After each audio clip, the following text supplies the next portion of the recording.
Welcome to the Resilient Retail Game Plan, a podcast for anyone wanting to start, grow or scale a profitable creative product business with me, Catherine Erdley.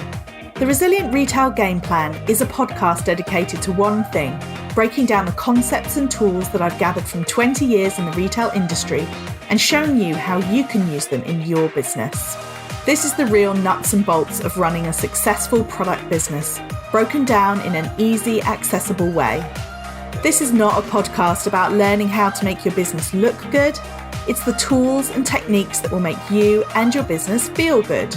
Confidently plan, launch and manage your products, and feel in control of your sales numbers and cash flow to help you build a resilient retail business.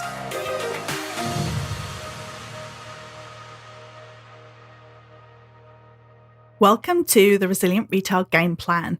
My name's Catherine Erdley and I'm your host as well as the founder of the Resilient Retail Club. The Resilient Retail Club is my membership group and consultancy for product businesses, and you can find out more at resilientretailclub.com. Plus, if you use the code 10podcast, that's 10podcast, you can get £10 off your first month. This week, I wanted to kick off by talking about sales. So, it's been a tough time for a lot of small businesses recently. I've seen a lot of posts of, sadly, businesses closing or people just choosing to pursue other paths. And I just wanted to give a little bit of a pep talk. Funnily enough, I was looking back through the podcast archives, and the last time I did a sales pep talk was pretty much around this time of year. So who knows, maybe it's that slightly funny time where we don't have any big occasions going on. So maybe sales are always a little bit slower this time of year. It'd be interesting to see what it looks like in your business. But what I wanted to do was talk about 7 vital ways to avoid giving up on slow sales days. The key here is we're trying to stay out of the cycle of doom. If you've listened to the podcast for a while, then you might have heard me talk about the cycle of doom before. But if you haven't, it goes like this. Sales slow down, so you take less action, so you lose confidence. And then because you lose confidence, you take less action and sales slow down. You take less action, sales slow down, you lose confidence, and around it goes until you just end up feeling really stuck. And it is completely understandable because when you're a product business, you are putting out your vision for your products to the world, sometimes that you yourself have made, but certainly that you yourself have either created or curated for your customer.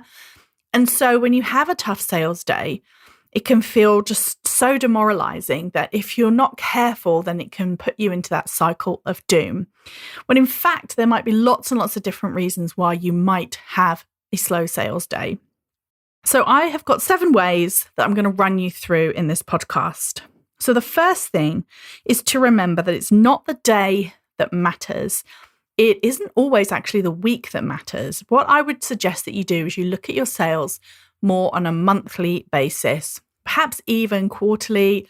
But basically, if you start looking at things on the day-to-day basis, it is just going to get you to spin out of control. And the truth is that even multi-million pound businesses, even 8, 9, 10-figure businesses have days that are worse than others. And certainly if you work in a business that has multiple departments or multiple stores, some of those stores will have bad days, or the departments, or who knows? It's just a fact of running a product business is that some days are better than others. Therefore, if you get caught up on a bad day or even a bad week, then you can miss the bigger picture because there are things that have an implication. One of the things that was always drilled into me when I worked in big retailers was that you were never to talk about the weather. I've probably mentioned this before, but basically if you were sitting there in a trading meeting and having to explain the performance of your department, you could never say, oh, well, it was very hot and people didn't come into the stores. You always had to come up with something else, basically because you could almost always talk about the weather. But it is true, especially if you have a bricks and mortar store and you are by the seaside, for example, you've got cold, rainy weather. Of course, you're going to have bad sales that week. It's just the nature of the beast. But if you get caught up in that and you feel really demoralised, then it's very hard for you to be taking action and be ready for when the good weather does come. So good, bad sales days or weeks I just wouldn't look at those short-term patterns too much. I would zoom it out and look more at the month. Of course, you can always have slow months. In fact, one of the most important things you can do as a business owner is understand which months are slow and which months are peak for you, because it will vary. And it will also help you with your planning, and it will help you understand when you can do other things in the business and when you really need to push. So that leads neatly into point number 2. So point number 1 is it's not the day that matters. You need to zoom out and look at the bigger picture. Point number 2 is you need to get curious. I talked in a previous podcast about my belief that a resilient retailer needs to have a CROP mindset, and CROP stands for curious, resilient, objective, and positive. And those are some of the traits that really help business owners out of all sizes. Point number 2 is about that curiosity. The reason that I always bring up curiosity when I talk about sales is that you need to understand what's actually going on, and you need to understand how it fits in the wider context. So, for example, if you have a quiet month of May and you tell yourself it's because your products are terrible and you're terrible at running a business and actually there's no hope for you at all, then you might miss the fact that every year it's quiet in May because your target customer is busy thinking about something else, or they're distracted, or there's a major event going on and it's taking up all of their mental energy. Many businesses will find this, for example, during the summer holidays, if they have an audience that is predominantly parents, because parents are very busy during the summer holidays, they've got their hands full. Or whether they're at-home parents, in which case they've got their hands full looking after their children. And if they're out-of-the-home parents, then they've got their hands full juggling the extra childcare and everything else, as well as all of the expenditure that goes around having children in the summer. So that curiosity can really help you as the business owner, because it helps you understand what to expect, and it helps you understand when it may just be normal that it's quiet, and therefore helps keep you out of that cycle of doom. If it is actually some time that is normally really good for you and you're having a quiet time, then I would still get really curious about that, because now you've got a clear indicator that this isn't a seasonal thing. It's now something that has happened internally, and that, in a way, although it's harder to take, it can be easier to fix. And so I would start looking at a few things. If you're selling online, I would start looking at, well, is it that I've got less traffic, or is it that the traffic's converting at a lower rate? I would also look at things like, where is the traffic dipping? If I do have lower traffic, look at all of your traffic sources. Lots of the analytics that you can get, for example, Google Analytics, which is free to install, that will give you comparisons with the previous year. So you could have a look and see where your different traffic sources were coming from last year and how this compares. And lots of other things you can look at. For example, last year, what was driving your sales? The 80-20 rule dictates that 80% of your sales will be coming from your top 20% of products. So are they the same this year as last year? Are there things that you were selling last year that you don't have in your range? Is this something that you can fix? These are all insights that you only get by being curious and asking yourself what's going on, as opposed to falling into that cycle of inaction. Point number 3 is look for the green shoots. The green shoots are the things that are working in your business. So even if you don't have many sales, what are the best sellers? Even if you don't have huge numbers of customers, who are your best customers? Even if you don't seem to be getting much engagement on social media, which posts are getting the most engagement? And that is a really key process that you have to do over and over and over again as a business owner. And that is looking for the best sellers, looking for the best of everything, even when none of them are performing where you want them to be, and then building on that. Point number 4 is don't forget about your customers, your existing customers. When sales are tough, we can get really hyper-focused on that, trying to get more eyes on the business, and we can neglect to think about the people who love our business and who would be by far our warmest audiences. So when was the last time that you spoke to them directly? And of course, there's email marketing, which I'm a big fan of, and I think should be a really central part of all small businesses' sales techniques, selling techniques. But equally, I think there is a place for having a look at the people who are interacting with your business. So, for example, one of the things I like to say is that nobody's more likely to buy from you than someone who's already bought from you. So are you talking to your previous customers enough?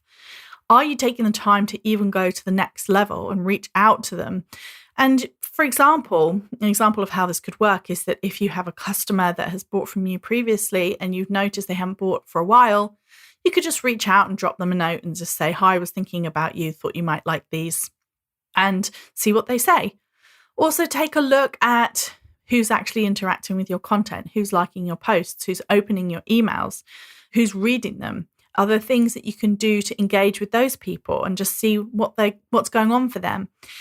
This technique, this sort of high touch technique, is often used in very high end brands, but there's absolutely no reason why small businesses couldn't do it either. And again, it does not have to feel pushy. It does not have to feel unpleasant.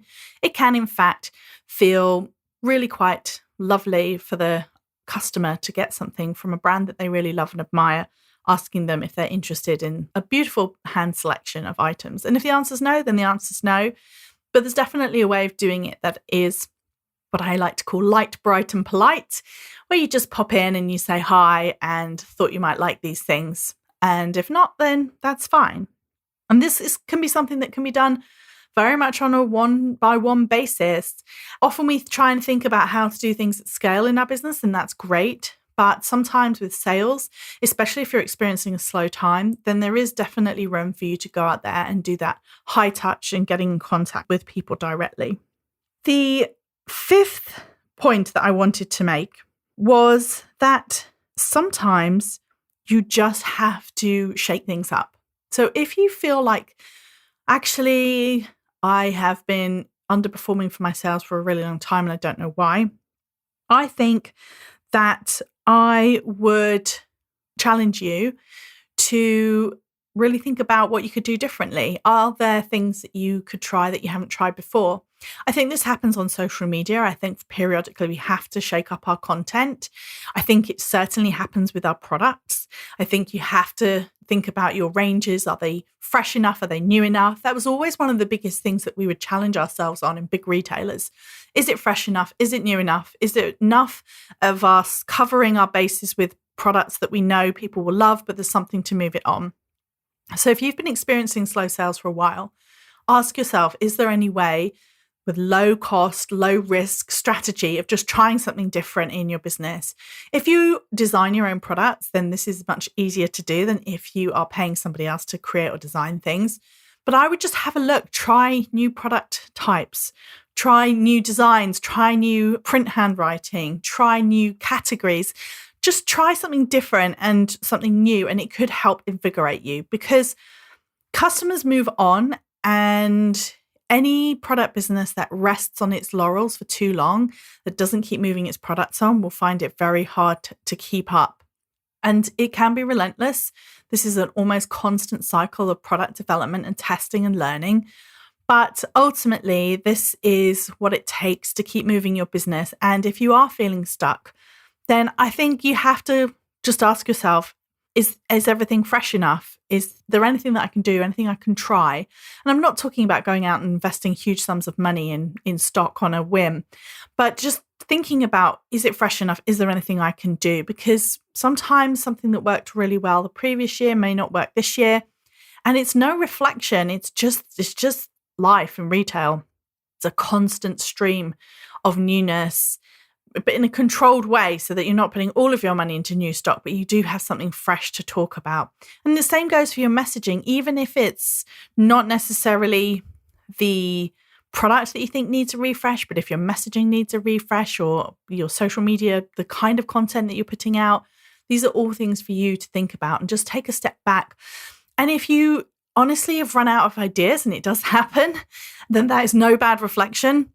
Then maybe try looking for external advice, expert advice, reaching out to other people in the community, club members, for example, asking other people in the club, but just trying to get some outside perspective. One of my favorite sayings is, you can't read the label from inside the jar. And I think sometimes when it comes to need to freshen things up, then that can be really, really true. But you need somebody from the outside looking in to try and give you some new ideas, because it can be hard, especially if you feel like things have been lackluster for a while and you haven't seen the results that you want, and you need to try something new, but you just don't really know what to try. Then don't be afraid to reach out and ask for help, because Big retailers, they spend thousands of pounds. Talked about this on previous podcasts, but they spend a huge amount of money on sending their buying and design teams on inspiration trips for the sole purpose that they know that they can't come up with something new and fresh and different if they don't have a different perspective. And they may also have an entire in-house design team and still choose to go to an external design agency or print house just to get something new and different and to change things up. So this is not something that you don't have to do once you get to a certain size. This is probably something that you have to do more and more as you get bigger, and just keep introducing and moving your business on. And if you feel like you're stuck, then perhaps it's worth thinking about if it's time to shake things up. Point number 6, the question that all small businesses could probably do with asking themselves every single day: how do I find, or who are the people who already have a relationship with my ideal customer, and how can I connect with them?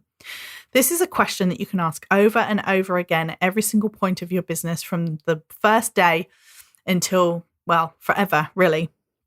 And that is about collaborations. It's about finding other businesses who have a complementary, non-competitive audience. So these are the people who share your ideal customer. These are the people who will be talking to the same people that you want to be talking to. And when sales are slow, I would challenge you to, instead of feeling stuck and slipping into the cycle of doom, make yourself a list of everyone you can think of, every small business that you've come across that has the same audience as you in mind. So the examples I often use are things like Scandi candle brand collaborating with a Scandi homeware brand, or maybe a baby organic cotton skincare, organic cotton clothing collaborating with an organic baby skincare range. The people who are already talking to your people, or if you're zero waste, are there other zero waste brands that you could collaborate with? All of this is because it's a good question to always ask yourself, and it's a good way to keep moving yourself forward and keep thinking about how you can take positive action to grow your sales, as opposed to sliding into that cycle of doom. Number 7 is, don't be afraid to find support. Find other small business owners going through the same thing as you. Talk to the other people. If you're in a community like the Resilient Retail Club, talk to the other members. Reach out and ask them for help, ask them for support and ideas if you're feeling stuck. It is tough, and it's easy to put together a list of things to do on a slow sales day to stop you feeling like you want to give up. But it is hard, and it can be hard to do it on an ongoing basis. But I think the key thing here is trying to focus less on that day-to-day, trying to focus on the big picture, trying to get curious about what's actually happening, trying to focus on the positive and do more of that. Keep coming back to your customer, really keep thinking about how you can connect with other people who also speak to them. Try shaking it up and doing something new. And if you're feeling at that point where you just think, right, I am out of ideas, out of inspiration, then feel free to reach out and look for support. And if that means you have to get expert support in your business, then maybe that's what you need, because there is definitely a point in your business where sometimes you just run out of ideas, and it's nice to have somebody else generate ideas for you as well. And it's certainly something I do in my business. I like to try as much as possible to practice what I preach. And I certainly work with experts. I've worked with experts and consultants on all manner of different subjects in my business. And the real beauty of it, as well as getting advice from someone who has a real expertise in a particular area, is that you get that external perspective, which you just can't get by yourself. And sometimes people will say something, and it just takes almost like a couple of comments, and you suddenly see something in a completely different way. So I highly recommend it. So there you have it, 7 vital ways to avoid giving up on slow sales days.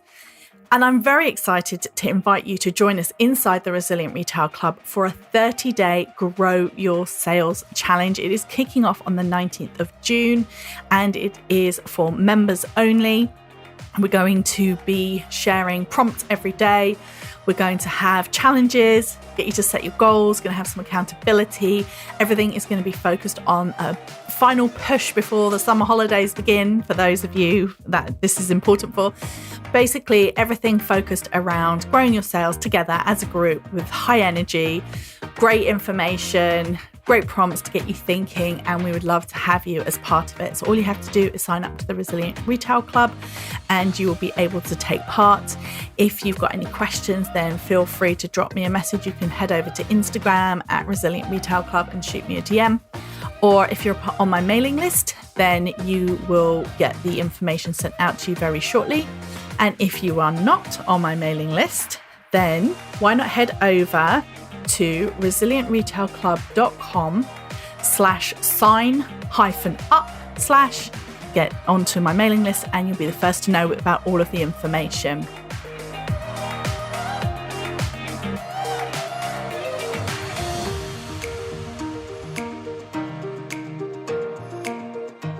If you've enjoyed this week's episode, then I invite you to check out resilientretailclub.com. The Resilient Retail Club is the membership for anyone wanting to start, grow or scale a profitable product business. No more trawling Google trying to find the answers to your questions or wading through general business advice that speaks mainly to service-based businesses. Whether you're still at the idea stage or you've been going for a while but want to get more focused and organised when it comes to your business, the Resilient Retail Club is the place for you. With a library of courses tailored to creative product businesses, several live sessions a month, and a supportive and active community, the Resilient Retail Club is the perfect membership to help you hit your goals faster. Check it out at resilientretailclub.com.